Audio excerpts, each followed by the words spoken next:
Welcome to Samba Samba. Enjoy the video. Start with firmware and BIOS checks, because devices often need updates for full functionality. You'll update firmware using Dell Command Update or via Dell Support Assist. Write down current versions. Next, plug the WD22tb4 into its power brick and an AC outlet so it can negotiate power delivery.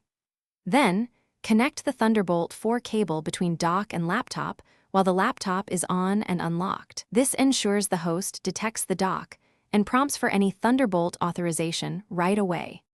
Once the dock is connected, route your displays to the dock's display port and USB-C video outputs so the dock handles GPU output. Make sure each monitor input matches the cable and set native resolution in display settings. This avoids scaling problems. Then attach keyboard, mouse, external drives, and Ethernet to the dock's ports for a tidy single-cable workflow. Finally, open Device Manager and the Thunderbolt Control Center to authorize peripherals and confirm drivers are installed. This prevents intermittent disconnects. Finish by confirming power delivery. Check your laptop shows charging and that the wattage approximates the dock's PD capability, so performance and battery charging are optimal.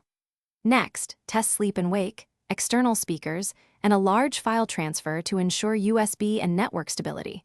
Run a short stress or video playback to verify display continuity. If something fails, reboot the dock and host, disconnect and reconnect the TB4 cable. Then reauthorize in Thunderbolt Control Center. That single troubleshooting step resolves most issues. Thanks for watching. Consider subscribing if we helped you.